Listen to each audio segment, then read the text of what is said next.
grateful recovered addict and alcoholic. Sobriety date of June 3rd, 2014. It was the best and worst day of my entire life. So we'll get to that point here in a little bit. Little disclaimer, I say usually, the couple of times I've spoken. My story is a little bit extreme, as Charlie said. This is definitely not the rule that it doesn't have to get this bad, I promise. But here's the thing, our spiritual walk is the same. The problem is the same. God uses our stories to manifest it physically so that he can use it for his glory. If I say something and it doesn't feel like it applies, let it fly. But again, I think most of y'all will hear something that probably resonates, and I hope it does, and that's why I'm up here, is to let God use me to send a message. I want to thank all of y'all, Charlie and the Basin Group, for having me, because, guys, it is, when I say it's an absolute blessing to be here, I cannot emphasize that enough, because I shouldn't be here. I should be in prison. I should be dead. Definitely not up here sending some hope and talking about God. And if y'all knew some of my friends from growing up, this trips them completely out. Hear me say the things that I say and talk about the things that I do and do the things that I do today. So, guys, look, in San Angelo right now, I've got some friends that have relapsed, and we're watching some people go through hell. And y'all know from your own experience, this disease will kill you, and it will destroy your family, and it will destroy people that have no connection to you. It is literally like we talk about a tornado. If you're in this room today and you're struggling, and it hurts really bad, good. Because you're in the right place. And it means you're teachable, and you're getting the necessary humility that you need to get free, get some freedom, and live your life in a way that you never, I promise, thought was possible. I'm going to kind of go through my story. Look, this thing is genetic. Some people, I've heard it explained that it's a curse. Those two are not mutually exclusive for me. They're the same thing. I know it runs in families. It killed my grandfather. He died at the ripe old age of 66, healthy otherwise. My mom would tell you he'd be here today. He drank himself to death, and my uncles and my mom would take turns going to Dallas with my grandmother, and they'd take his car keys, and he'd call a cab. He found a way every single time, like we do. He went above and beyond the call to get his fix. And I watched him at the age of 10 years old with hospice surrounding his bed. I watched him drink his last drink, and then I watched him die. Both of my uncles on my mom's side of the family have 35 years sobriety, and I got the bullet too. So, last time I said I'm a lot of things, and I'm a lawyer by trade, licenseless lawyer, alcoholic from San Angelo. People would say that, I'm conservative. I go to a Christian church. Also am spoiled, rotten, silver spoon having individual that grew up in a perfect household. Dad was a doctor. Guys, I did not come from a broken family. This has nothing to do with that. I like to blame my dad for a whole lot of things. He might not have been there emotionally. He was out all the time making money. I didn't see a whole lot of them. I never lived up to his expectations. And it was real easy for me to blame him for years and years and years. This has nothing to do with my dad. Zero. So, first time I drank was after a plane crash with my parents, and it was a pretty brutal crash. It broke both my parents' backs, and my dad caught on fire in the plane. And I was in shock during most of it, but when I came home to like this hero's welcome. I was 14 years old, and the story was I had pulled him out of the airplane and I had saved the day. Look, my dad was on fire. He didn't need any help getting out of the airplane. He was moving. He was moving with a purpose. So but what I realized is I was always at this hole inside of Gabe. There was something here that was missing, and I never felt normal. I had this superiority complex. I was never good enough for something, and I was always too good for everything. And I didn't understand what that was. All I knew was something was missing. I wasn't raised in a house that we never went to church. We never talked about God. It was pull up your bootstraps and go take care of the situation. I expect you to go make some money and, live up to this and that. And, I wasn't good at sports. I was kind of smaller than the rest of my friends. I kind of got pushed around by them, and that all kind of ended when the airplane crash happened. So all the kids that used to push me around, all of a sudden, we're hanging out, and my parents had a liquor cabinet right next to my downstairs bedroom, and two of my best friends, one who lives here, he's not here tonight because he's in Albuquerque with his mother, but him and I and another guy decided to get into the liquor cabinet at 14 years old, and something happened when I drank. It changed. I had arrived. I was there, and both these guys are us, but I outdrank these guys, and they were bigger than me. And I finally found something I was good at. I was like, all right, I could do this. And so we did this, every weekend for the next few years until we started doing it weekday nights. I was always able to make my grades. I was always able to do well in school. And I got so drunk at prom that I created a scene, ended up stopping traffic in downtown San Angelo and telling the entire city how awesome our principal was. And they were basically like, well, you're going to have to go to alternative schooling for at least a couple of months. Problem was that there wasn't a couple of months left before I walked the stage. So I went to La Hacienda, did the young adults program there, and turned 18. Got out, manipulated my way through that place with the help of my parents and our family friend who's an attorney who's important to this story. His name's Tip Hargrove. And up to that time, when I was in high school, I got, I don't know how many MIPs and MIPTs, but it was more than 10. And this guy, because he's a criminal defense attorney in San Angelo, was always able to make them go away. They just kind of never existed. And so he had gone to a military college in South Carolina called the Citadel. And when I got out of treatment, I decided that if I went to Tech like I planned, Texas Tech, I'd probably end up dead in a gutter somewhere. So I kind of listened to him and let him talk me into going to the Citadel. So I went to the Citadel for undergrad, graduated from undergrad, and again at that institution, I tried to kick myself out. I mean, I threw myself into the fire more than once, and I did some of the craziest stuff.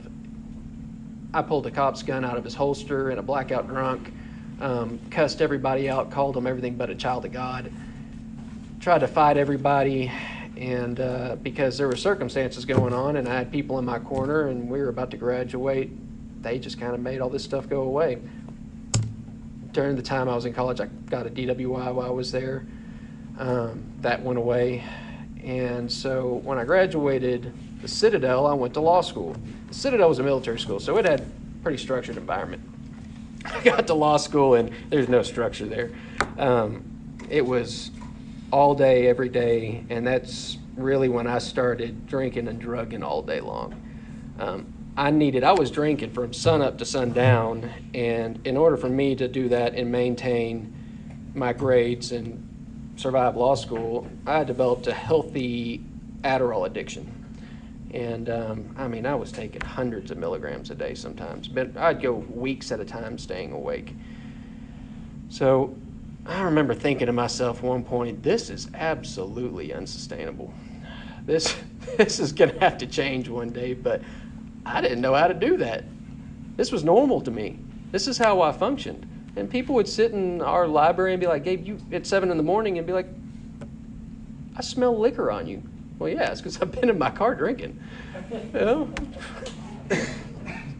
I wasn't trying to hide anything. this worked until it didn't. Met a girl in law school.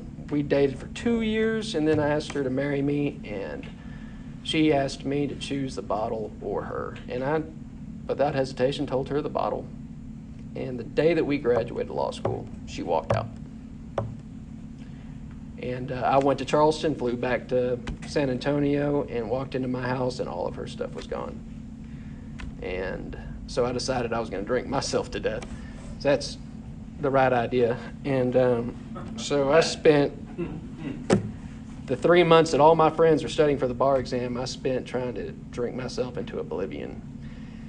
Ended up, some friends took me back to San Angelo. I spent about a month there, and the guy that I first drank with and another guy who were at the time banging heroin and methamphetamines decided that the guy drinking the alcohol needed to go to rehab. And I was drinking a lot of alcohol. So they packed me up and took me to Serenity House in Abilene, Texas. And we drank the entire way there, and they dropped me off, and I ended up going into ICU with a .556 BAC. And was intubated, came to, my sister and my mom were sitting next to me. They're crying, and they're just all shocked when I came to. The doctor came in and asked me what day it was, told him it was Thursday. And he said, "You know where you're at?" And I said, "We were on our way to Abilene." And he was like, "I can't believe you're not brain dead."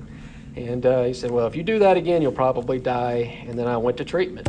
Met a girl at treatment and immediately left treatment with her, and we went and did our thing. Don't do that. She was leaving San Angelo, and I went and got a bottle of whiskey and went to a Celebrate Recovery meeting with my brother-in-law, and was hammered in there and left and turned the wrong way on 87 leaving San Angelo, and immediately got arrested for DWI. Got arrested 2 more times that week.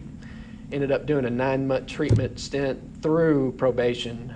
It's called SATF in San Angelo. It's a CRTC program, if anyone's familiar with that. Manipulated that program, got out, moved to Austin, didn't need aftercare, convinced them I was good, and immediately moved to South Austin, where I was going to study for the bar exam, take the bar, and carry on with my life, right? I'm going to stay sober, but I can go to strip clubs. I like strip clubs, okay? So I go to the strip club, and I'm drinking water, and I meet a girl. And we recognized each other. Turned out I knew her from Charleston, South Carolina. And so we had a small business relationship from that point going forward. But, you know, why have the business relationship? Why not just move her in with you? Because that's sane. And so I moved her in with me, and she had a business relationship with some other fellas. And so she's living with me. And then she moves 2 of her friends who are in the same occupation in with me. And at this time, I'm doing cocaine with them, and I decided I might as well just start drinking because life is kind of getting a little bit crazy. So my sponsor at the time, I had a sponsor. He worked at the Attorney General's office. He could enlighten me that you live in a school zone, and they're probably going to arrest you for running a brothel. So I was like, I don't want to do that. It sounds like a bad idea. So I went back home and immediately kicked them out. Well, they didn't like that very much when I asked them to leave my premises. And it's never that easy. There's always a complication, right? And so after she punched me in the face multiple times, she leaves, and I decide to get 2 handles of scotch. And I'm going to drink my sorrows away because I'm upset about all this. You know, I had to kick her out. Woe is me, boo-hoo. So I'm drinking, and a mutual friend of ours calls, and I might have said something along the lines of, "I just want to drink myself to death." Well, he took that seriously and called her, and she knew I wasn't serious, but they both called the police and informed them that I was suicidal. So I'm sitting there, and I hear my name come over an intercom. By the way, I'm on bond at this time for a DWI. I had just totaled my car in Austin. This is my 3rd or 4th DWI, and I'm beating them at this point. I'm making them go away. I'm having to do a few things, but you know, I haven't reached felony stage. And so I hear my name come over the intercom, and my theory is, well, she probably told them that I'm on bond and I'm drinking, which was all true. So I look out the the blinds, and there's 3 cop cars in my cul-de-sac facing my house, and they're talking to me over an intercom, which I thought this is kind of unusual, but really didn't make much else of it. So, knowing the law, I'll just keep the doors locked, and I'm going to go into my bedroom, take my 2 dogs, and we'll go in there, and we're just going to wait them out. And they'll go away eventually. So I drink the rest of my whiskey and pass out, and I come to, and there's dust everywhere. And I look over, and I smell explosives and debris, and I look over, and there's a robot sitting next to me. And said robot's telling me to come out with my hands in the air. So, I don't know if you've ever woke up speaking to a robot before, but it's a trip. And so when I acquired what year it was, I just said, okay, this has probably gotten out of hand, so I'm going to follow the robot outside. I think they're serious now. So I'm following the robot outside. Well, I'm so drunk, I pass out on the couch on the way outside, and they hit me with 2 SWAT teams, flashbangs, the whole 9 yards. Came in and do what SWAT teams do. I was bleeding afterwards. So imagine that. And I had some broken ribs. And I come to in the hospital, and there's my parents again. And they're happy, as usual. So we meet again in the hospital. And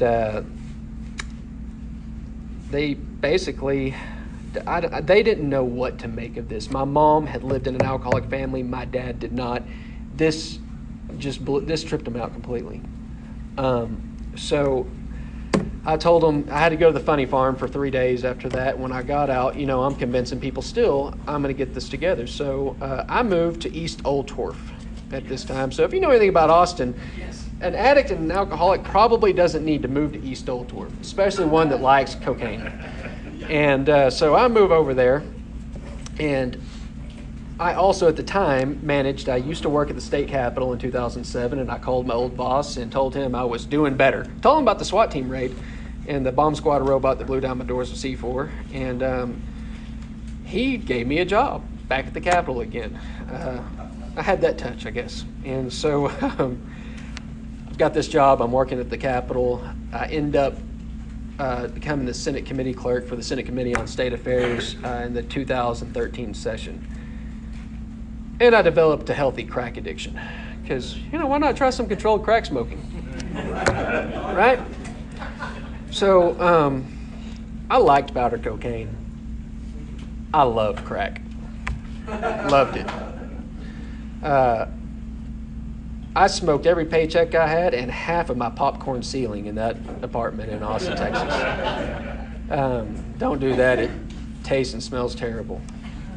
So things got so bad there, they realized it at work and said, Gabe, we need you to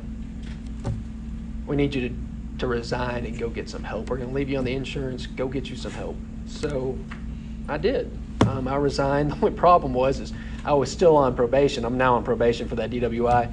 And his best friend, the senator's best friend from law school, was my judge who's in the program. She said, if you lose your job, mind you, I forgot about this part of the story. I blew a .18 in her courtroom, and they still let me walk out of there. And so she said, if you lose your job or you relapse again, we're going to throw you in jail. So they did. So I spent 3 more months in Del Valle in Austin, Texas.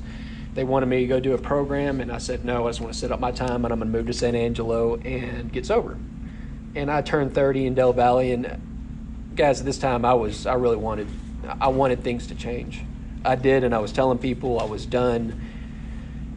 And I told them on the phone in jail, and I meant it. And immediately when I left that jail cell, 3 months later, I went and got the check that was in my bank account that had been deposited while I was locked up and went and spent it on crack cocaine and a bottle of whiskey. And ran out of money and was homeless and ended up back in San Angelo.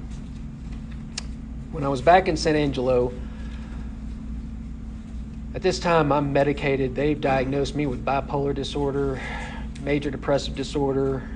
I've manipulated them to give me Vyvanse, which is like Adderall.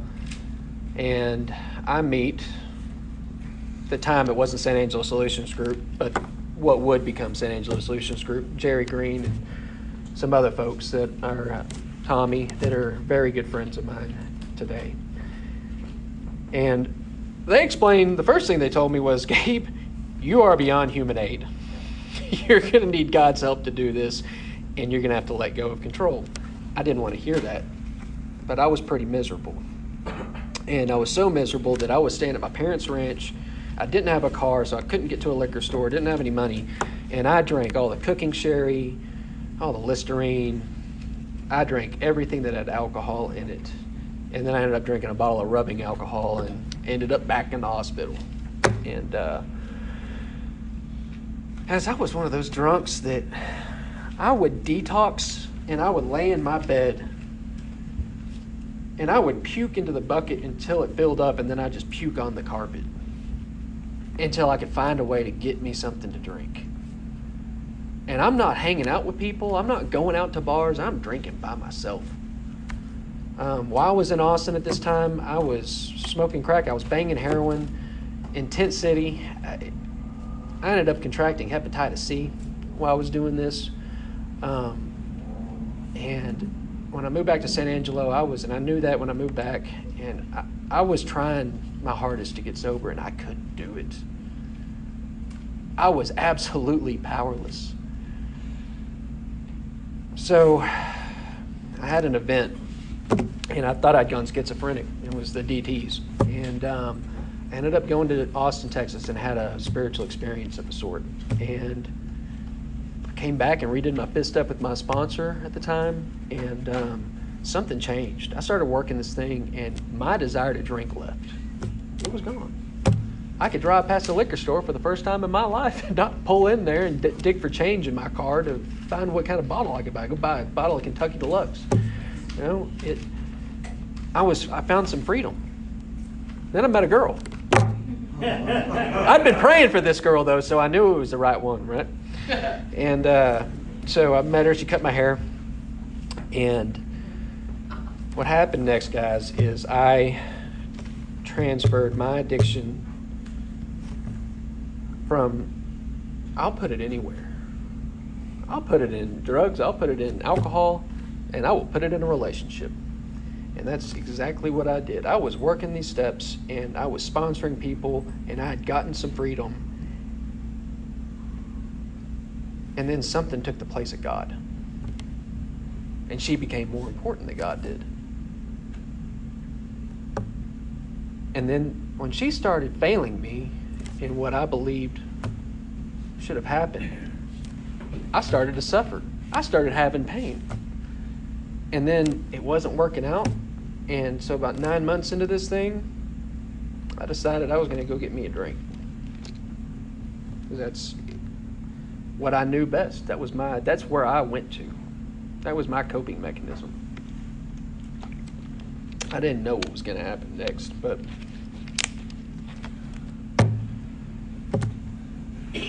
so I got drunk. She's upset. She kicks me out. I drive back to my parents' ranch where I was staying by myself and my 2 dogs. And my mom and dad had found out. My sponsor and Jerry came out there and tried to talk some sense into me. I was in a blackout drunk. I don't ever even remember talking to him. And my mom and my Tip Hargrove, the attorney, that's kind of like my quasi-godfather, closest family friend. My mom and my dad are living in New Mexico. My dad took a job out there. My mom drives in and meets Tip. And I'd made an agreement with them that if I drank again, I'd go to a sober living home. I'm in a belligerent blackout drunk. I'm not going anywhere. And so they come in and the fight ensues. And he gets on top of me, and guys, this is everything I'm telling you really at this point is from police reports. And my mom tells him to get off of me. He gets off of me, and I always had a hot AR-15 right by the front door because I lived on a ranch by myself in the middle of nowhere, just me and my 2 dogs. So I grabbed said AR-15 and followed him outside. They're standing in the carport, and they turn around, and I say, "Get off my effing ranch." And they explain to me, "Gabe, this isn't your ranch. It's you who needs to leave." And as they approach me, I discharged the firearm multiple times in front of them, putting that good old proverbial line in the sand. Well, I vaguely remember what happens next when I hear bloody cries and screaming, and Tip says, "Do you know what you've done?" and I've shot tip in the top of the foot, and my mom's caught a ricochet, and she was hitting the femoral artery, and she's dying. And there is blood everywhere. And I threw the AR-15 and asked him if he could get my mom to the hospital. And I've actually seen he has in a frame in his office the silk tie that he used to put a tourniquet on my mother. And it's completely bloodstained. And he used that, and by the grace of God, ran into DPS, and they life flighted her and got her, put her in a multiple hour surgery and saved her life. From what I saw, what I remembered, I was pretty sure she was gone. So my thinking is to go in there and let the cops finish it, or I'll do it myself. All right? So I'll go inside. I have a 12-gauge shotgun. Jerry, my sponsor, our current GM at our work now, who is at the time was the hostage negotiator, they're all out there, and I'm outside waving this 12-gauge at them, trying to get them to shoot me. And they don't, by the grace of God. So I go inside, and I'm drinking myself into oblivion, and they go get a tank from Abilene, Texas, and they knock out the windows, and they're throwing in tear gas. And as I hear the tear gas rolling down the hallway, I remember thinking, this must be what Hitler felt like at the very end, just listening to shells. And I grabbed the 12-gauge shotgun and figured that was the way I was going to go, and stuck it in my mouth and was trying to figure out how to do it with my thumb or with my toe. My Bible was sitting on the bed next to me, and something told me, number one, you're not Hitler, and number two, your dad's going to have to clean all of this up. And guys, this is the first time I ever knew what faith was. And it was just, I'm going to grab this Bible, and I'm going to get on my knees, and I'm going to pray. And I'm going to walk outside, and whatever they do, they're going to do. I'm just going to put it in God's hands. And I walked outside, and they didn't kill me. They told me to put the Bible down. They didn't know what it was. It was dark. They said, put whatever that is on the hood of the car, and I listened to them, and I put it down, and zip-tied me and arrested me, and I went to jail. I spent 9 months in county jail, and guys, I was convinced I was going home on probation because I was sick. I wrote a letter to one of my friends that I read years later, and this is insanity at its best. I was blaming them and everybody else for what had happened. First of all, it was a mistake, you know. Second of all, I didn't mean to do it. And third of all, I brought up some legal argument that, castle doctrine, I had a right of privacy in this, all of this nonsense, and I'm writing this in a letter to one of my best friends. And I read it years later when I got home, and I about wanted to puke. It brought tears to my eyes. She said, I nearly never talked to you again, Gabe, after I read that. And I don't blame her. So, what happened at that point? What happened next? How did I get here? Because that's the miracle. Guys, that's what I did. And it's what I do every single day. Step one really didn't start for me until I saw with my attorneys my confession the night that this all happened. I was lit up on speed, I was off my other medication, and I was drunk. I was in a blackout drunk, and I was telling these cops how to do their job. There was no remorse, nothing. And this attorney said, I need you to watch this because I need you to understand why you're going to go to prison. And so I watched it, and I begged him to turn it off. I couldn't stand that person. I wanted that person to die. I needed that person to die. I left that room and went back to my cell knowing I was going to go to prison, and I got an 8-year sentence on tips charge and a 10-year deferred adjudicated charge on my mom's. And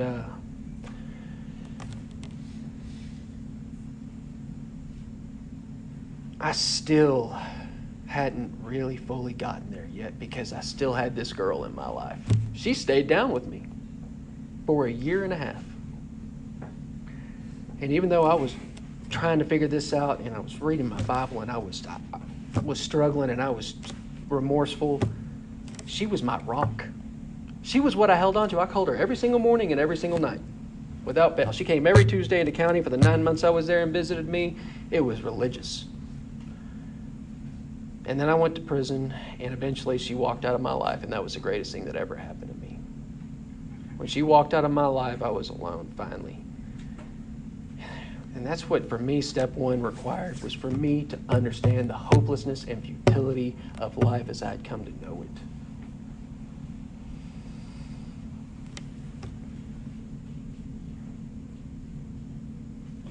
When I finally got to that point, and I was sitting there yelling into this phone in prison, there were 2 cats sitting behind me, and they said, when I hung that phone up acting like a real lunatic, they said, "Brother, you need some freedom because you ain't got none." Both these guys are in the program. And we sat down, and they said, when you get that letter from her that says, "Don't ever contact me again," don't ever contact her again. And I didn't. And then I finally started walking with God, and I finally started getting some freedom from this thing. Step 2,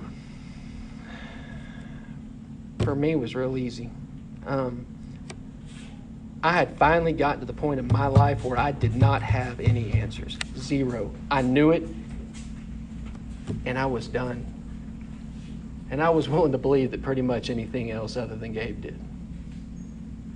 And so I started listening to some people. And step 3, the beautiful thing about step 3 is it really explains our condition. It's like I needed a big out-of-order sign put on me. Because this whole time I was this actor trying to arrange the show, and there was no place for God. I was God. And when it didn't work out my way, I got upset about it. And, I was always wondering why all this stuff was happening to me.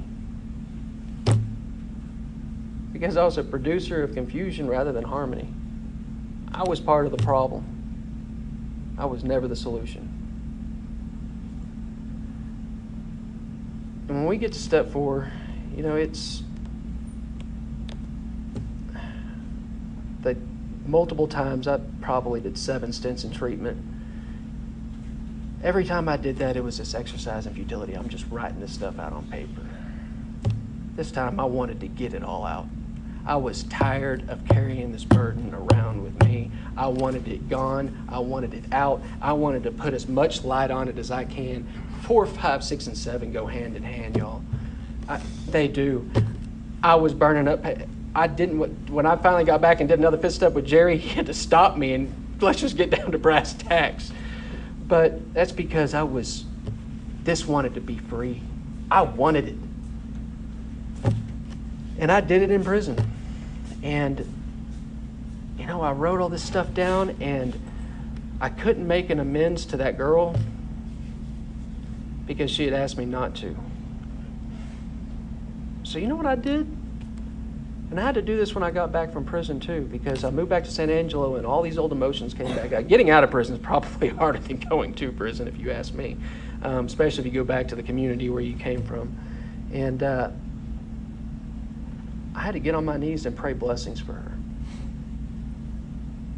I got on my knees every single night and every single morning and prayed that God bless her, that she finds somebody that makes her happy. I didn't mean a damn word of it, I promise you. Not for a very long time. But then I started to. And guys, I started to get some freedom.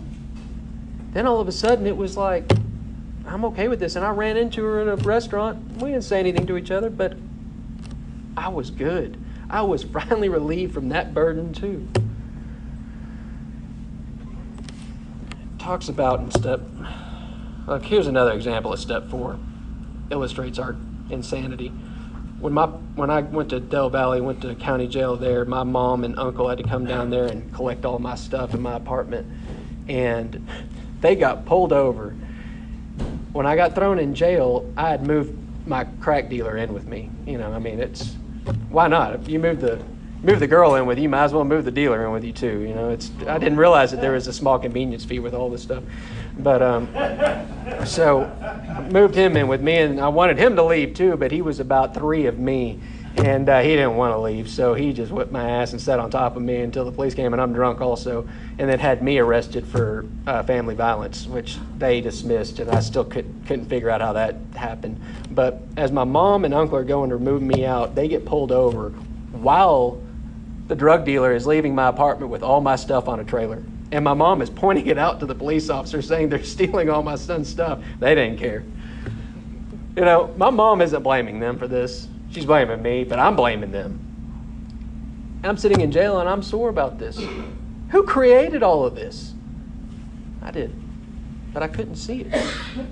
I couldn't see it until I start putting it on paper and I start looking for my part in this. And when I put it on paper and I look for my part in this and I leave the other person out of it and I start getting honest and I pour my heart into this and I get on my knees and I pray while I'm doing it and I mean it. And then I go and I confess it to somebody. And guys, look, I say this all the time. I work for criminal defense attorneys. I worked in law libraries for 4.5 years in prison, and I sponsor a lot of people. Do not lie to 3 people in your life: your pastor, your priest, your attorney, or your sponsor. And we lie to all 3 of them with impunity. I lied to every one of them all my life. Because we don't want this stuff. We've got stuff we want to hold on to. And it's real specific in step 5. If we do that, it will come back to haunt us. Because we're not being courageous. We're not being fearless. We're not being honest. I'm holding something back. I finally got to the point in my life when I came back because it hurt so bad and I wanted to be free from this. I wanted everything out there. I wanted everyone to know. I wanted God to put His light on it, and then I wanted to give it to Him. Guys, these steps are real easy when you're ready. When you want this and you're serious about this and you've had a proper step 1 experience, man, I can't wait to get rid of this stuff. And I'm working and I'm reading every page of this thing and I'm listening to my people and I'm doing what they tell me to do. And all of a sudden I start to get some freedom from this thing. And these are the people that stayed in my life when every one of my friends stopped writing me. They didn't. They stayed in my life and they had the doors wide open for me when I came back and they gave me a job. When I came back home, I walked into our SASG group. They gave me a job. I had this piece of paper with a phone number I was told to call. Called it. Abier Maverick gave me the cure to Hep C for free. I ended up peeling stickers off extrusion for $10 an hour in the back, and today I handle all of our legal affairs at one of the biggest companies in San Angelo, Texas. Guys, I didn't get caught with my pants down on YouTube. I shot my mom with a machine gun. You know, this is something that you don't come back from, right? This is like terminal. Don't ever put God in a box. I was at Journey Recovery Center the other day, and this girl asked me, she said, in tears flowing, she said, my rights as a parent have been terminated. I know what that means. That happened a lot when I was in prison to a lot of guys I knew. She said, will I ever have a chance with my children again? And I said, don't ever put God in a box. Ever. God does not care about our laws and our rules. I promise you. You work this thing out. I have seen people on death row, doors roll, and they walk out. I've seen multiple people who had their rights terminated completely. You will never see your child again with awesome relationships with their children today because they did this. They were serious and they poured their heart out into it and they walked into freedom, and their relationship with their kids have been restored. Don't ever put God in a box. He has done things in my life today. It is the most incredible thing, and that's the testimony of all of this.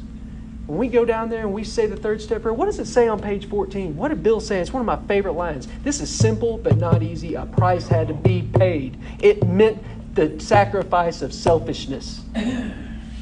It meant the destruction of my selfishness. And I must turn all things to the Father of light who resides over us all. And this is revolutionary and drastic, and I must fully accept it. And when I did, the effect was electric. Revolutionary and drastic, fully accept. That's tough. It's simple. It's not easy. But when I did, guys, miracles play out in my life every single day. And I see some of the most incredible things that I've ever seen in my life. One of them is in this room right now. I watched this guy who I've been friends with. And he has taught me so many things, guys. But this guy just took a job and he's taking a pay cut and he's going down to help people and do what he loves best. And it illustrates something to me that I don't care what it is in your life. I don't care. If it's whatever it is you think will make you happy outside of God, even if you had a connection to Him, whether it be money, sex, a relationship, if you think it's going to make you happy outside of God, I promise you it'll turn into a monster. I promise you it'll turn into a monster, and I promise you I'll go back out and drink because it's going to corrupt this, it's going to cut me off from that, and I promise you I'm going to go back to where I was without a doubt in my mind because I've done it before. I put it in a girl, and I did this. But if you put God first and you walk this thing out, miracles are going to happen, and it's happened every single time I've done that. I never encountered a prison door that was locked for me. I got jumped the first month I came into jail, and I never had an issue after that. When I started walking this thing out, I could go anywhere I wanted to on any unit with anybody. I could go into high security at Preston Smith, and I carried this with me. I carried this with me. And man, people, when you start talking to them, I taught them some things, and they taught me some things. Having had a spiritual awakening as a result of these steps, man, the spiritual awakening is realizing, for me, it is realizing that this was never a curse, it was a blessing. It absolutely positive was. Rock bottom, whether you call it rock bottom or the wilderness or the desert, it is immensely valuable in the eyes of God precisely because it has no value to us. Zero. There is nothing that attracts us. There is nothing for us to exploit. Nothing. It is a place that I come to learn about God and learn to rely on God and develop a relationship with Him. And then it's that time I can look back on and realize that was my time with God alone when I came to rely on Him. That's the shift in thinking. That's the psychic change that the doctor talks about at the beginning of the book in the doctor's opinion. I am absolutely blessed today to be an alcoholic. I wouldn't trade any part of my story for my license back, for anything, for the world, for all the money in the world, not one bit of it. My relationship with my mother and father is better than it has ever been in my entire life. It is genuine and authentic because my relationship with God is genuine and authentic. And I know who I am today. I never knew who I was before that. I didn't. That is what rock bottom does. It gives me that time. It is the hardest, most difficult, painful, and lonely place I've ever been in my entire life. And it's the most beautiful. Because it's where I came to know who I was. And that's His. And I know where I go when it hurts. That's Him. And I go work with addicts and alcoholics not because it's what keeps me sober. Because it's what I do. I put God first in everything that I do. And when I'm working with drunks and addicts and alcoholics, because I'm uniquely qualified to do this, because I think I qualify as an addict and alcoholic, it reminds me that even when I go to the job that puts food on my table, I'm working for God too, and it's all His and it's not mine. It's not about building a castle on a hill with money. It's about building a castle in the kingdom of God. Right here with that. And going and doing what we love to do and never compromising that. I've watched too many people compromise what they love and what they believe and who they used to be because of stuff. I want the humility to be able to take that step out and not worry about that. Wow, I love Jerry Green. Man, it's so cool to watch you do that. And like Tony told you, God has plenty of money. That's the faith that we have. That's walk on water faith, knowing that wherever we go, God's going to provide for us. It's like the contract right above the third step prayer. He provides what we need if we stick close to Him and perform His work well. And every single morning when I do 10 and 11, guys, it's wake up with, what time is it? It's wake up with God on my mind and go to bed with God on my mind. I say the third step prayer, and I think about it all the time. God, I offer myself to thee. What is offer? That's a sacrifice.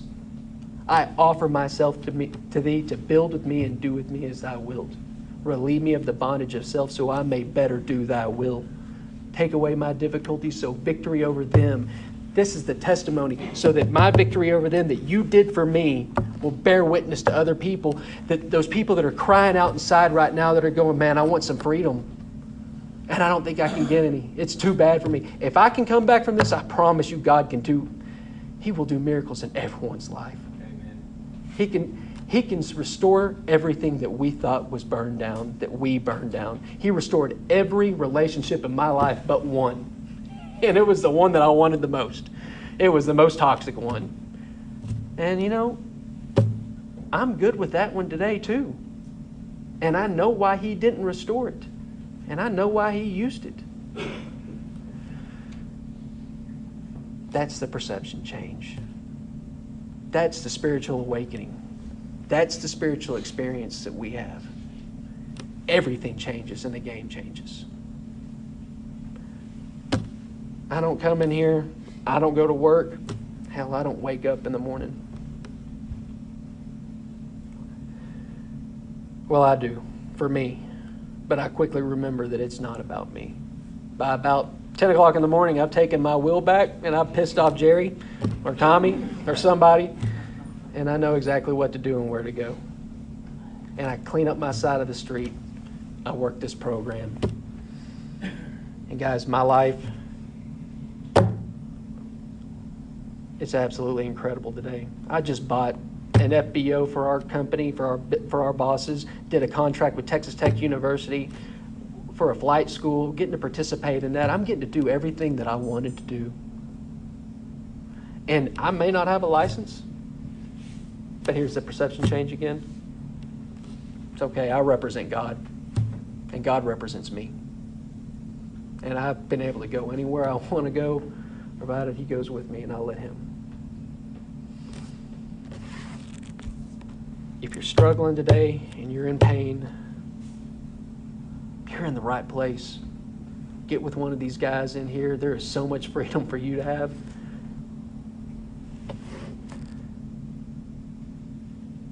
I love this program. I love you. I love you. I love everyone in here. And we were talking about politics at lunch. That's another perception change.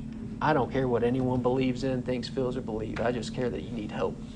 That's another thing that changed in my life, because I used to be a real judgmental prick. Not you. Still can be from time to time. Guys, I love you. Thank you. Yeah.